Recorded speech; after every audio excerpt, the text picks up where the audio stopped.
first true test of the 2023 season is in the books, and Kyle Busch got an A+. Today is a sad day in the world of NASCAR, as it's the last time that we will see NASCAR race on the 2-mile format for Auto Club, one that had become very beloved in recent years.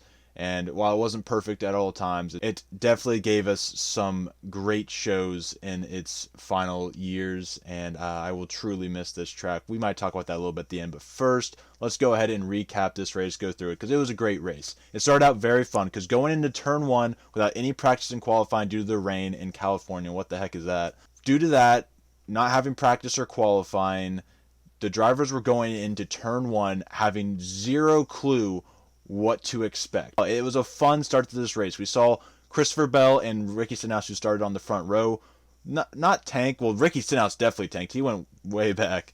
But Christopher Bell kind of just fell off and ended up DNFing. Alex Bowman ended up taking the lead and led until the competition caution. Ross Chastain also found his way up front in second with a fast car. Larson, the favorite going in this race, a lot of people had him winning, including myself, had engine trouble early, which ended his day. Chase Elliott also looked fast early as he started back in 33rd. He worked his way. Chase seemed to be the best at just using any line on the track, getting by, and he looked really fast early and throughout this race. Blaney would lead some laps, but it would end up being a trackhouse takeover at the end of the stage, and Ross Chastain would win stage one. And then in stage two, after a couple of cautions, we would get the big one caused by Joey Logano, who found himself up front, decided to try some little tomfoolery on the restart in the new restart zone, and it ended up stacking everybody up and causing a caution, which took out not some heavy hitters, but it took out some guys who were having decent days. So after the big one and a couple other wrecks, Chastain would end up back in the lead, actually passing Denny Hamlin, ironically, for the lead. And he would end up sweeping the stages, getting stage two. But something of note was that Kyle Busch, who had a speeding penalty, would work his way back up to the front. He already had to work his way back up to the front somewhat. It seems like Kyle Busch is better off getting a speeding penalty than not, because when he gets a speeding penalty, it pisses him off, and then he just pissedly just goes through the field and gets up front. He gets up to second at the end of stage two, or at least up front by the end of stage two, and we get some great racing to start at stage three. I sent out a tweet. I am going to miss this track after seeing that. A great restart, great about 5 to 10 laps of shuffling around in the field. But then we get Ross Chastain and Kyle Busch up front, and this would end up being the battle for the lead. Ross Chastain had the track position, and pretty much throughout stage three until the pit stops, Chastain would have that lead thanks to the dirty air keeping Kyle Busch at bay. But right as I believe Logano pit, Kyle Busch would end up getting the lead, and going into pit road was a little cautious because of his speeding penalty, which then Ross Chastain took advantage of and got side by side with them in pit lane. But ended up, Kyle Busch came out in the lead off pit road, and that would end up being the difference in this race, as Busch would log down the laps and end up winning his first race with Richard Childress Racing and his first race of the season. Now let's go ahead and talk about our finishers, starting with Kyle Busch, the winner. And if I'm not a Kyle Busch fan, which I'm not, I would be pissing down my leg right now. Oh shoot, I did piss down my leg a little bit, but yeah, I'd be scared. I see this race, the second race of the year, and Kyle Busch already looks like he's back in prime form. Now, you'll have that from time to time, but this felt different. Maybe it's because it's in the moment and stuff like that. You could look back at this in a month or two and call me crazy, but this looked like prime Kyle Busch. This did not feel like the Kyle Busch that's kind of been held back these last couple years. It always felt like he was still there, but something was holding him back, especially last year. And it felt like Kyle Busch had something lifted off of him when he signed with RCR, and I can see that in the way he drives and the way he holds himself going into this year in interviews and such. I would be scared. I really would. This was a classic Kyle Busch race where Kyle Busch finished or started in the middle of the pack, worked his way up front to the top five. You could tell he had a fast car, gets a speeding penalty, which pisses him off even more. Not to mention he's already pissed off going into every single race thanks to Joe Gibbs. He's even more pissed off this race because of a speeding penalty, and he ends up winning the race coming back from the back of the field. And it just, we've seen this movie a lot of times, but it felt different this time because it's been a while. It has been a while since we've seen Busch go from last to first. I don't know if he's in last during the speeding penalty, but you get what I'm saying. and it felt good. It was eventful to see. It was fun to watch. He wasn't always the fastest car. We had different leaders. Chastain was probably the fastest throughout the entire race, but yeah, Kyle Busch is back. We'll see.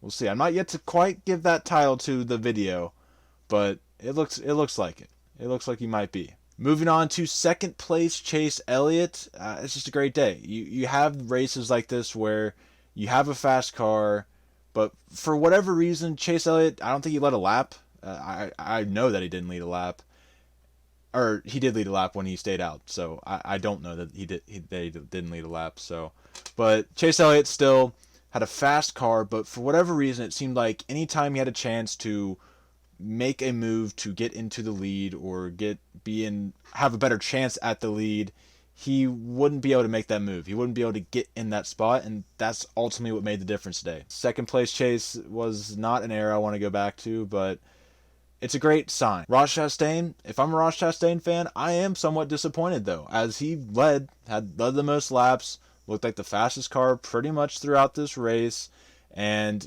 even did everything in his power. Like, you can't even say it was Ross Chastain did an oopsie or anything like that. No, he did everything in his power. He raced cleanly for the most part, and he did everything in his power, everything he could possibly do to win this race, and it just didn't happen. And you'll have races like that, especially when you are competing for wins week in and week out, like Trackhouse appears to be. I mean, Trackhouse as a whole, we'll go ahead and include fourth place finisher Daniel Suarez here, looked fast. Almost, I would argue, the fastest team on the field. I don't know who else you can really, what other team looked. Hendrick, yeah, Chase was fast. Bowman was top 10 a lot of the day. Byron looked okay. But when you have two of your two drivers in the top 5 at the end of the race and with top 5 speed throughout the race, I'd say Trackhouse was the fastest team today. Kind of like Roush was at Daytona. They were the fastest team that day. So the year of the 2-car teams, maybe? I don't know, but it's just early, you know? I gotta say stuff like that. It's early. It'll look stupid in a month or two, but that's the whole point of it. So, but Daniel Suarez, I do want to give him a shout out because he also had his speeding penalty and ended up in 4th place. I was surprised. I thought, yeah, he maybe works himself back up in the top 10 or so, but he was in second at one point. I believe on that last restart, he was in second and got passed by Chase Elliott and Chastain, who just had, or not Chastain, sorry, Kyle Busch, who had just faster cars.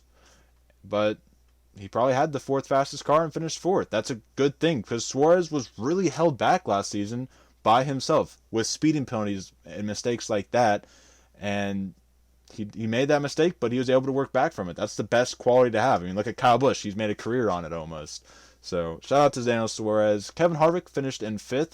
That's a good day for him. I know winning is what you want to see from Harvick in his final season, but top 5 days are nothing to complain about, especially in the next gen era where we're seeing a lot more diversity in that top 5. So a top 5 day, I think, is even more important now in this new era, at least based on what we saw last season. Denny Hamlin in 6th place was once again quiet, but at least he finished in the top 10 this time. But I really don't remember. I know he led some laps.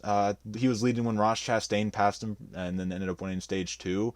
But all in all, for Denny Hamlin, I expect to, hear about him more throughout the race. But a quiet 6th place day, no complaints there. Brad Keselowski in 7th place. That's a huge finish for this Roush Fenway team. Yeah, he was the first wreck of the race. Brad Keselowski was. He was the first wreck. Corey LaJoie kind of got loose and tapped him, and he spun out and came back. A lot of comebacks today. A lot of this top. I mean, what was it? The 3rd guy I mentioned, had an issue and came back to finish in the top 10. With all these comebacks, maybe Auto Club's 2-mile format can still come back. No, I'm not going to give you guys hope. It looks pretty dead, so I won't give you guys hope. But 7th place for Brad Keselowski, that's a great day. That's a great day for this 6 team that is looking to build on what was a great first race, even though a bad finish, but looking like the fastest team last week. So we'll see if Keselowski can keep this up. And I'll go ahead and mention his teammate Chris Buescher, who finished in 13th. He was fast all day. He was around that top 10 all day, so if you're able to stick around this progress from last year. Alex Bowman in 8th place. He led early. Like I said, he didn't lead after that, but he was in the top 5, top 10 a lot of this day. I think there was maybe about a 20-lap period he was outside of the top 10, but got back in it, obviously, here at the end. And it was a great day from Bowman. These are days that I believe he was capable of having this entire time, but was held back by some crazy strategy or something like that Greg Eyes would cook up. So moving along to Austin Dillon, who I'm actually surprised to see in 9th place, because the last I had heard of him in the race, he came down pit road a couple times on a caution. He obviously made a comeback from that and ended up 9th place. That's a great finish. I don't know. Something about RCR looks different this year. Something about them. All right, so unfortunately my air decided to come on, even though it's like 60 degrees outside. Yep, there it goes. So I want to try and quickly kind of go through these last couple, or I'm going to try and quickly go through the rest of the field here. Joey Logano in 10th place. I would actually be pretty disappointed if I was a Joey Logano fan, because he was up front, top 3, really throughout the entire race, it felt like. Ricky Stenhouse Jr. finishing 12th. I gave him shit last week saying he'll be back to 25th, or, you know, he's going back to the back of the field. That was not the case. Yeah, he started second and fell back to the back, but worked his way back up to 12th. So a comeback for Ricky. Okay, I'm gonna stop with the comeback.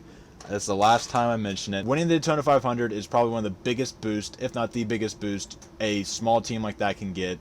We saw it with Michael McDowell in Front Row Racing. Another team I'd love to see do well is the 7 team of Corey LaJoie, and LaJoie finished 14th. Now, that might not be surprising when I tell you that he started up front because of his Daytona 500 finish, but it would be very surprising to tell you that he wrecked at one point in this race. Now, I'm not going to go on my C-word streak, comeback streak. Oh, I said it. But he did do that. He did make that CB, you know? And maybe that's a sign. Maybe it's a little more backing from maybe Richard Childress, since Ty Dillon's driving the 77 for Spire. Maybe they get a little more stuff.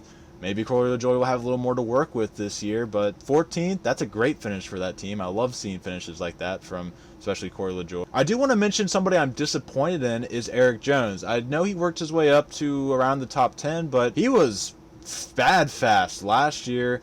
Didn't quite have that speed this year. Makes me a little worried for Petty GMS. We'll talk about all of this a little bit more in my power rankings video later, but I'm going to not make you listen to my air anymore. I hope you guys enjoy. If you did, be sure to leave a like, hit the subscribe button, and comment down below your guys' thoughts on this race. Did you guys enjoy it? Do you miss Auto Club already? Because I sure do. And I'll see you guys in the next one. Peace out.